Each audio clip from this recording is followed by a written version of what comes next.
On a windswept Sunday morning in May 1957, a sudden, violent tragedy shattered the quiet market town of Hexham, England.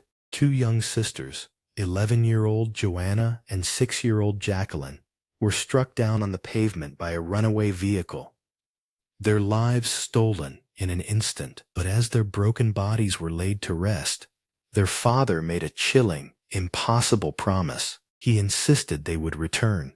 And 18 months later, they did. Let us go back to that fateful spring day. The sun was pale, filtering through the Northumberland clouds as Joanna, Jacqueline, and their young friend Anthony walked toward church. They never made it. A local woman, gripped by a sudden, severe psychiatric episode, veered her car onto the sidewalk. The impact was absolute. The town of Hexham wept. But inside the Pollock home, grief took a bizarre, obsessive turn.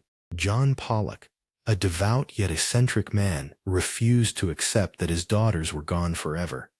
He claimed to receive visions.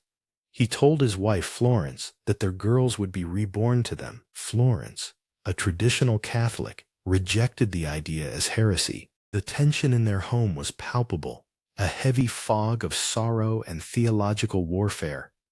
Then, in early 1958, Florence became pregnant. John's conviction hardened into absolute certainty. He insisted she was carrying twin girls, and that they were the returned souls of Joanna and Jacqueline.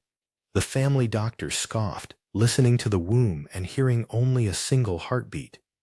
He predicted one child. On October 4th, 1958, Florence gave birth, not to one child, but to identical twin girls. They named them Gillian and Jennifer, but it was not just their arrival that stunned the household. It was the marks on their skin. As John examined the newborn Jennifer, he gasped. Across her forehead was a thin, white, linear scar, matching exactly the scar Jacqueline had received years earlier when she fell off her tricycle. And on Jennifer's left hip lay a dark, thumbprint-sized birthmark. Jacqueline had possessed a mole in that exact rare location. Her sister Gillian, the older twin, had no such markings. How does a newborn inherit the physical signature of a deceased sibling's childhood accident? Desperate to escape the suffocating memories of Hexham, the Pollocks packed their lives and moved to the coastal town of Whitley Bay when the twins were just 3 months old. The girls grew up by the sea, far removed from the streets where their sisters had died. Their past was locked away, literally. In the attic of their new home sat a wooden chest containing the toys of the deceased sisters. For years, it remained unopened, but when the twins were nearly 3, John and Florence brought the chest down. What followed sent a shiver through the household. Without hesitation, Jennifer reached for a doll that had belonged to Jacqueline, while Gillian claimed Joanna's doll. They did not just play with them. They greeted them like long-lost friends. They named the dolls Mary and Susan.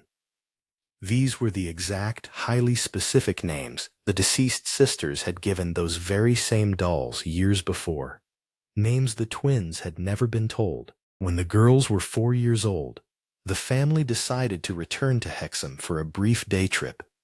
The twins had no conscious memory of the town, yet, as the car crossed the town limits, an eerie transformation occurred. The girls did not look at Hexham with the blank curiosity of tourists.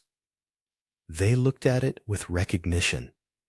Pointing through the window, they began to navigate. "That's our school," they said, pointing to a building they had never seen. "We used to play in the yard behind it."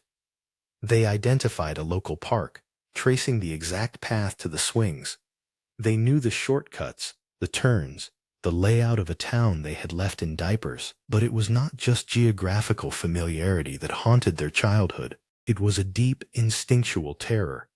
Whenever a car engine started nearby, or a vehicle revved in an alleyway, the twins would scream in absolute panic. They would clutch each other, trembling, crying out, "The car is coming to get us!" One afternoon, Florence walked past the playroom and stopped dead in her tracks. Gillian was cradling Jennifer's head in her lap. "The blood is coming out of your eyes."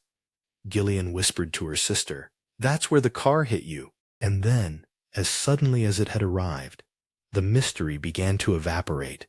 By the time the twins turned 5, the memories, the phobias, and the bizarre games dissolved. Their minds reset, leaving behind the typical, innocent play of ordinary children. But the story did not die with their memories. Dr. Ian Stevenson, a distinguished psychiatrist and founder of the Division of Perceptual Studies at the University of Virginia, traveled to England to investigate. He combed through medical records, interviewed the parents, and mapped the timelines. Stevenson, a rigorous researcher, declared the Pollock twins to be one of the most compelling cases, suggestive of reincarnation he had ever encountered. How do we explain the unexplainable? Skeptics point to parental suggestion. They argue that John Pollock's desperate grief unconsciously fed these narratives to his young daughters, and that the twins, possessing highly suggestible minds, absorbed these stories as their own. But does that explain their spatial navigation of Hexham?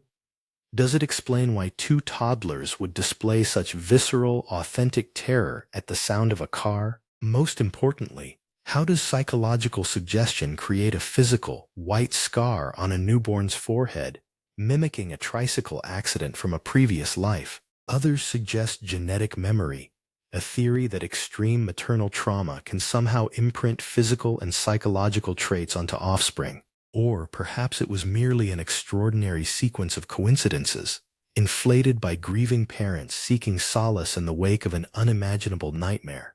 Gillian and Jennifer Pollock grew up to live quiet, normal lives, the echoes of their childhood slowly silenced by the passage of time.